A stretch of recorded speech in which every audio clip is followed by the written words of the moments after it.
the cartels are now going to be seen as foreign terror organizations. Would you think about ordering U.S. Special Forces into Mexico to take them out? Could happen.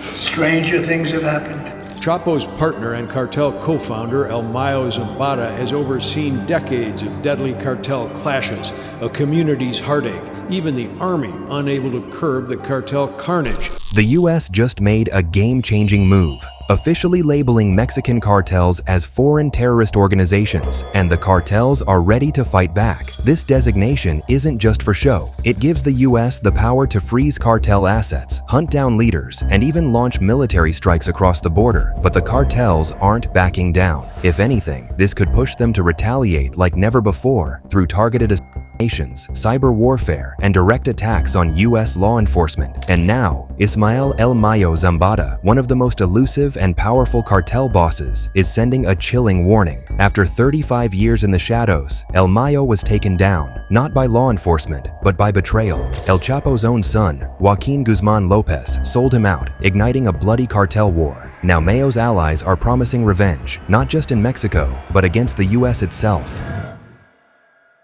On February 19, 2025, the Trump administration officially labeled 8 major Latin American criminal and drug trafficking groups as foreign terrorist organizations, FTOs. This move, signed off by Secretary of State Marco Rubio, gives the U.S. more power to go after these groups, freezing their assets, banning members from entering the country, and slapping them with financial sanctions. The organizations named include Venezuela's Tren de Aragua, MS-13, and several Mexican cartels like Sinaloa, Jalisco New Generation, Gulf Cartel, and more. And under U.S. law, an FTO label isn't just for show. To qualify, an organization must be foreign, involved in terrorist activities like assassinations and bombings, and a direct threat to U.S. national security. Let's be honest, Mexican cartels check every box. This has been a long time coming. Trump wanted to slap the terrorist label on cartels back in his first term, but held off after Mexico's then-President Andrés Manuel López Obrador asked him not to. He even tweeted in 2019, back when Twitter was still Twitter, that he had everything ready, but pressed pause in the name of U.S.-Mexico cooperation.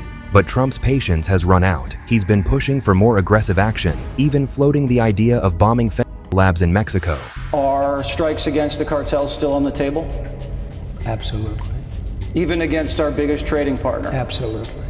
Mexico's going to have to straighten it out really fast, or the answer is absolutely. The moment Trump stepped back into the Oval Office, he didn't waste a second. On January 20th, his very first day back, he made it official, signing an executive order slapping the Foreign Terrorist Organization, FTO label, on some of the most dangerous cartels, accusing them of spreading violence, destabilizing Latin America, and flooding the U.S. with deadly drugs. And now, there's no turning back. On February 6th, the administration doubled down, releasing an official statement saying there's more than enough proof that these cartels aren't just criminals, they're terrorists who pose a serious threat to the United States. The DEA's 2024 National Drug Threat Assessment only backs this up. According to the report, Mexican cartels are the most powerful and dangerous criminal organizations in the drug trade. They run hidden labs, control smuggling routes, and dominate major U.S. cities, especially near the southwest border.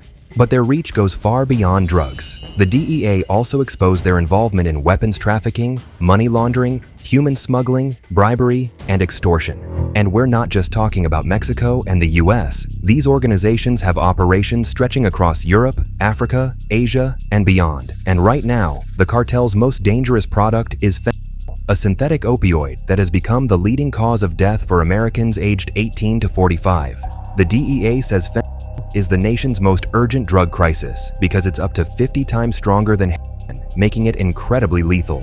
Unlike heroin, which comes from poppy plants, fentanyl is 100% synthetic, meaning it can be made cheaply and in massive quantities in cartel-run labs. The key ingredients, called precursor chemicals, mostly come from China, where chemical regulations are weak. These chemicals, including 4-ANPP and NPP, arrive in Mexico through ports like Manzanillo and Lázaro Cárdenas, where they are processed by cartel chemists trained in chemistry and pharmacology. Once the fentanyl is ready, cartels press it into counterfeit pills made to look like OxyContin, Xanax, and Percocet. But these fakes contain deadly doses. Users think they're taking a normal pill, but just one can be enough to kill. We've been told that there are 40 kilos of here, ready to be sent up north to the US, where their value is more than $500,000. But this amount of fentanyl is enough to kill a whole city. After production, fentanyl is then smuggled into the US. The Mexican cartels, especially the Sinaloa cartel and the Jalisco New Generation cartel, CJNG, have mastered sneaky ways to do this. The most common entry points are along the California, Arizona, and Texas borders. Since fentanyl is so potent in tiny amounts, traffickers can easily hide it in vehicles, mix it with legal shipments, or have drug mules swallow sealed packets to smuggle across the border. Unlike bulkier drugs like or a few kilos of fentanyl can contain millions of deadly doses, making it much harder to detect. They use pills because they're deceptive, because they seem so innocent. 6 out of every 10 pills has a lethal dose. That is an incredibly dangerous number. Another growing method, the dark web. Cartels use online black markets to sell fentanyl, shipping small but lethal amounts through the US postal system and private delivery services. Because these shipments are so discreet, they often slip through security, getting fentanyl straight into the hands of buyers without needing street-level dealers. The fentanyl crisis has only made the opioid epidemic worse, with overdose deaths reaching staggering numbers. In 2022 alone, fentanyl and other synthetic opioids were behind more than 70% of all opioid-related deaths in the US. And with cartels constantly evolving their production and smuggling techniques, there's no sign of the problem slowing down anytime soon.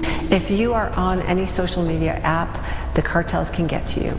And they are clever in their marketing. And again, these pills seem so innocent. That being said, US law enforcement isn't backing down. They've been working non-stop to take down cartel leaders and disrupt fentanyl distribution. Over the years, they've made some big wins, capturing major players from the Sinaloa cartel like El Chapo, Ovidio Guzman, and more recently, Joaquin Guzmán López and El Mayo. El Mayo's arrest in July 2024 was especially shocking. The man had managed to stay in the shadows for 35 years, outsmarting authorities at every turn. But his downfall came from an unexpected betrayal. Joaquin Guzmán López, the son of El Chapo, cut a deal with US officials and set him up. El Mayo thought he was heading to northern Mexico to scout locations for hidden airstrips, but in reality, he was walking straight into a trap. His lawyer, Frank Perez, later revealed that he was ambushed by 6 gunmen, violently kidnapped, and forced onto an aircraft. His capture sent shockwaves through the cartel world, leaving many wondering how someone so careful for so long could get caught slipping.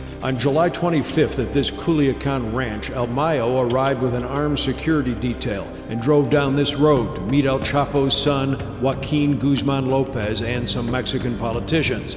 But tonight, according to this new jailhouse statement from El Mayo himself, he was ambushed, assaulted, knocked to the ground, a dark-colored hood pulled over his head. They tied me up, he claims, and handcuffed me. El Mayo says his bodyguards are MIA, and this politician, Hector Cuen, was gunned down. Mayo claims to have been driven across the Mexican city to a remote airstrip and put on a plane. This plane that landed a couple hours later in Texas, greeted by FBI agents. The Mexican government was caught off guard too. There were concerns about how the Sinaloa cartel would react and whether it would trigger another wave of violence. And if history has taught us anything, it's that cartels don't take threats lightly.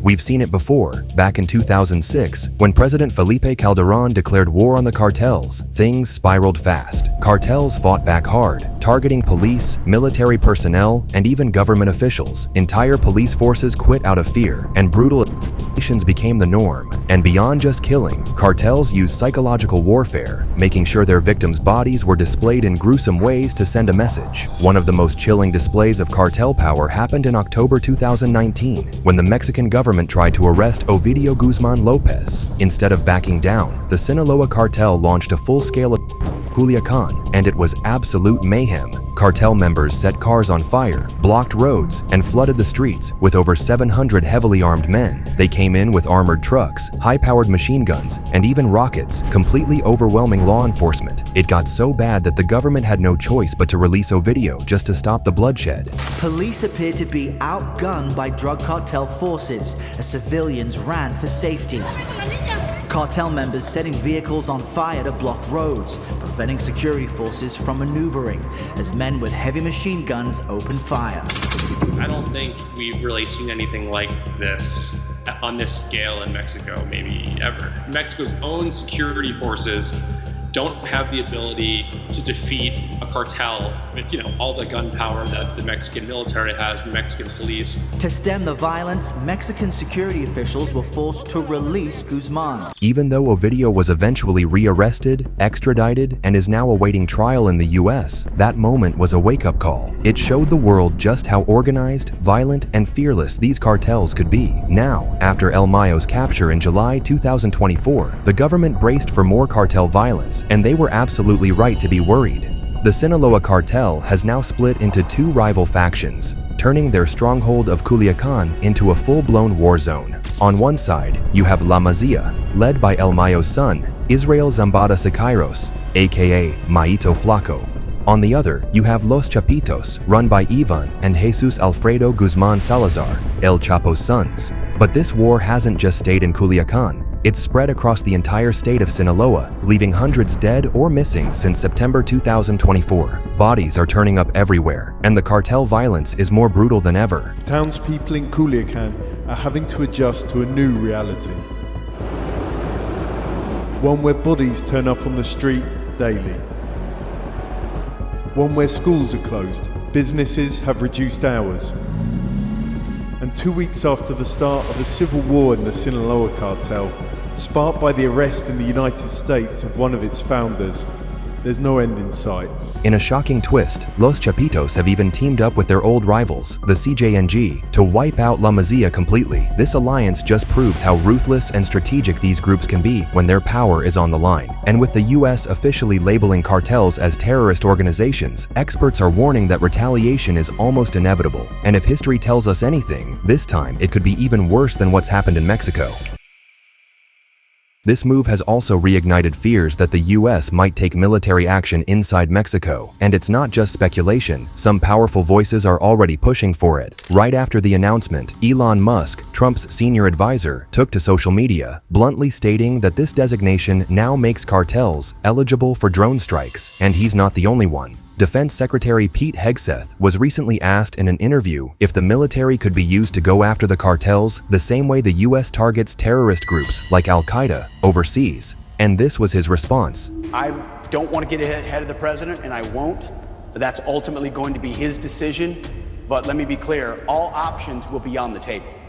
If we're dealing with what are designated to be foreign terrorist organizations who are specifically targeting Americans on our border, and we're finally securing our border. We've been securing other people's border for a very long time. The military is shifting toward an understanding of homeland defense on our sovereign territorial border. That is something we will do and do robustly. Since Trump took office, the Department of Defense, DoD, has deployed 3,600 active duty troops, including Marines, the 82nd Airborne Division, and the 10th Mountain Division, which is a highly skilled force trained to operate in extreme conditions to reinforce security at the southern border. But it doesn't end there. The skies over cartel strongholds are now crawling with drones, spy planes, and surveillance aircraft, tracking every move in real time. Reports say the Army's MQ-1 Predators and the Air Force's MQ-9 Reapers, the same drones used to hunt down terrorists, are locked, loaded, and ready.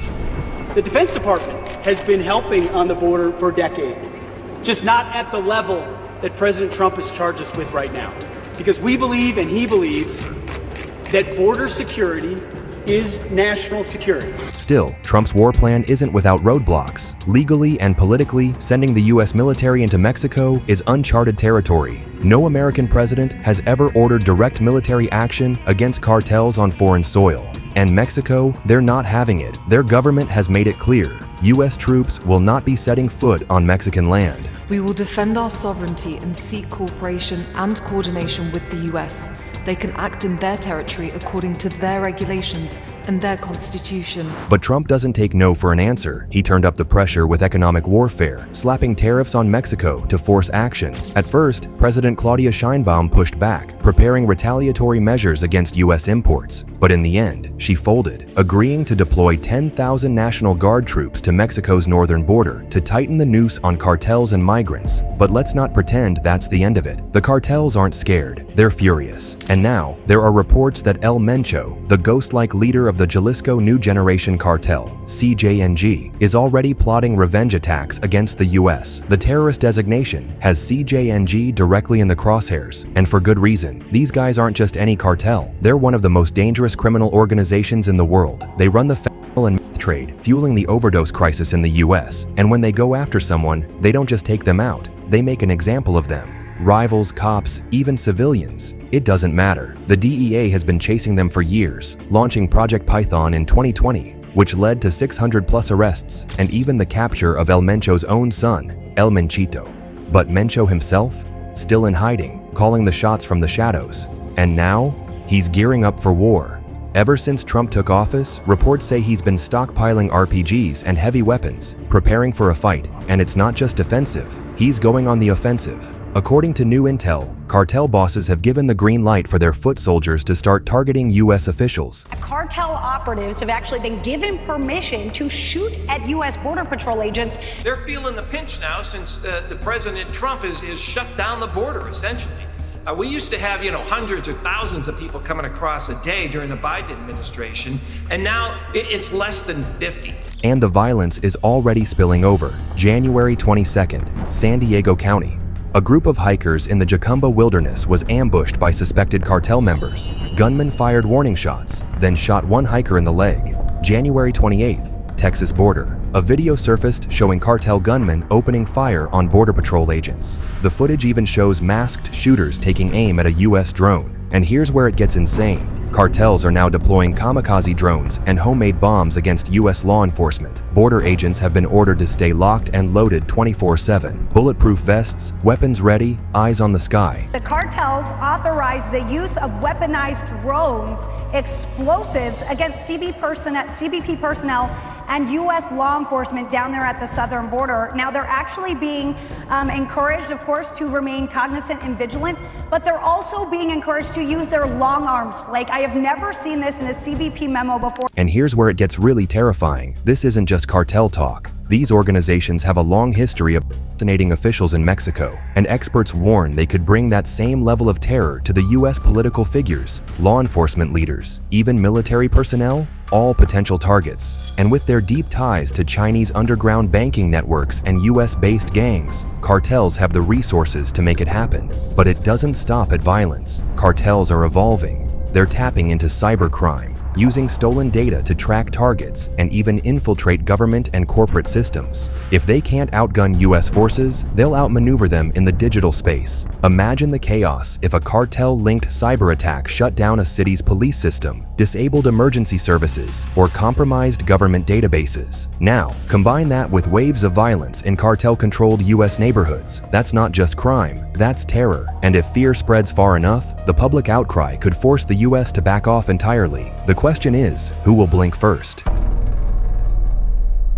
But what do you think? Is full-blown military action the answer to wiping out the cartels once and for all? Or is this a dangerous game with unthinkable consequences? Drop your thoughts in the comments. I want to hear your take on this. And if you found this video eye-opening, check out our other deep dives. Like, subscribe, and hit that bell so you never miss an update on this unfolding crisis.